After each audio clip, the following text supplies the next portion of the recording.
What if I told you that something you think is completely harmless and natural might be quietly dismantling your confidence, draining your energy, stealing your drive, and reshaping the very structure of your brain?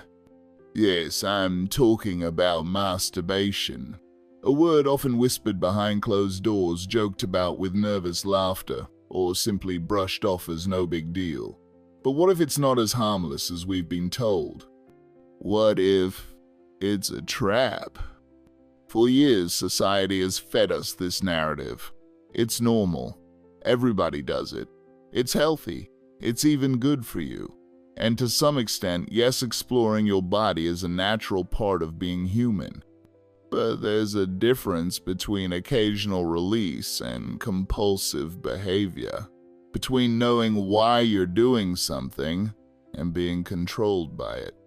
So ask yourself, why do you feel that creeping guilt afterward, that hollow emptiness? Why do you keep going back to it again and again, even when you promised yourself you'd stop? Let's slow down for a moment. Let's strip away the shame, the taboo, the fear of being judged. This isn't about religion. It's not about morality. And it's not about telling you what's right or wrong. This is about something deeper. This is about science, self-control, and the psychology of desire. Your brain is a powerful machine designed for survival, wired for reward. And one of the strongest rewards it knows is dopamine, a chemical of pleasure, motivation, and addiction. Every time you climax, whether through sex or masturbation, your brain releases a surge of dopamine. It's the same chemical hit you get from eating sugar, using drugs, or even getting a like on social media.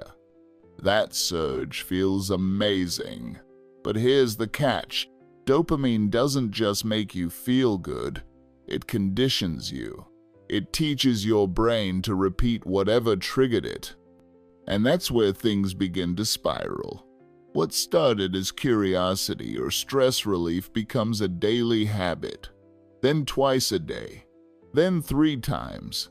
Then you're not just masturbating, you're chasing harder videos. More extreme fantasies, clicking deeper into the rabbit hole, but the satisfaction, it fades. Why? Because like any drug, your brain adapts. It builds tolerance.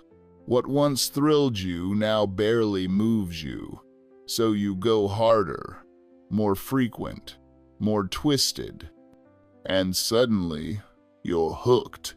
Not because you enjoy it, but because your brain screams for it.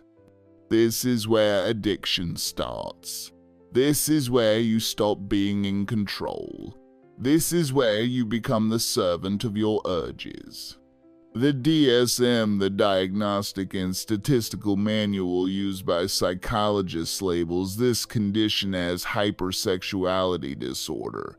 A compulsive cycle where the brain seeks dopamine regardless of the cost. You become like someone drinking seawater, more consumed but never satisfied.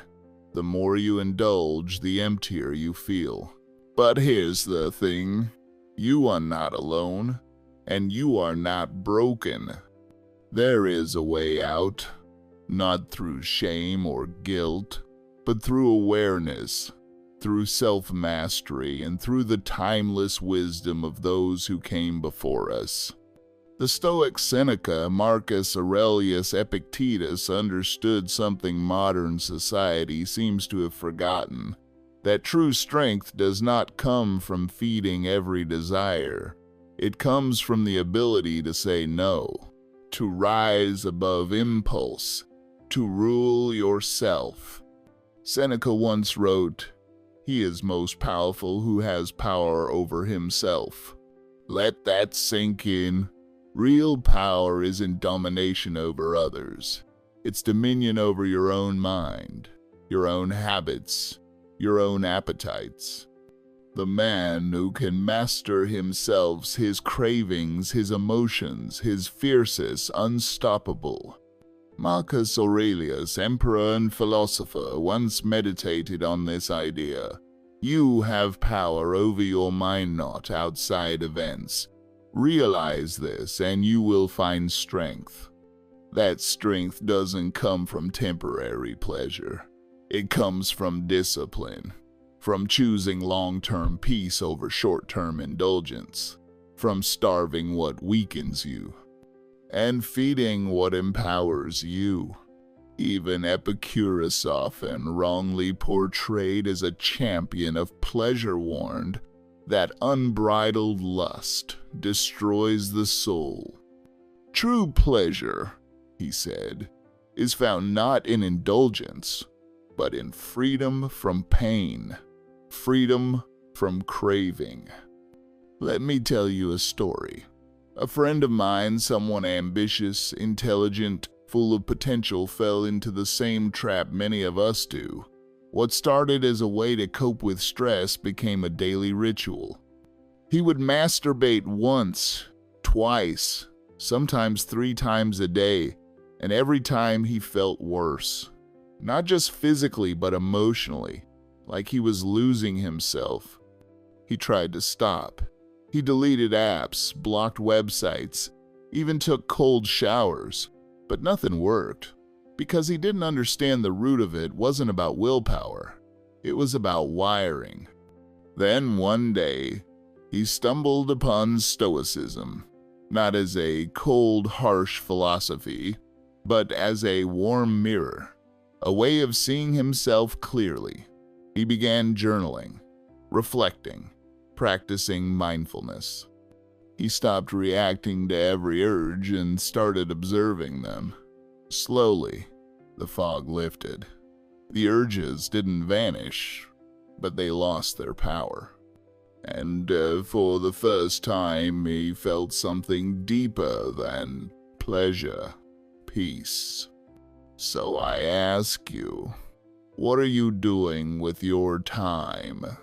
Do you really believe that opening incognito mode at 2 a.m., scrolling endlessly and touching yourself behind closed doors is making you strong, confident, respected, loved?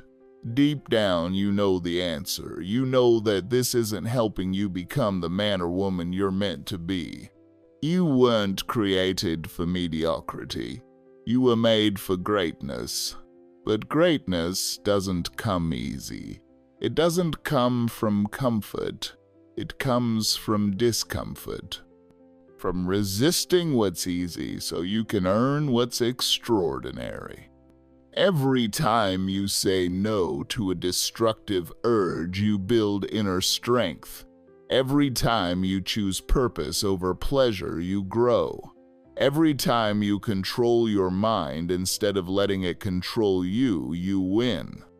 So if you're feeling stuck, trapped, ashamed, pause, take a deep breath, and write this in the comments right now, like a vow to yourself.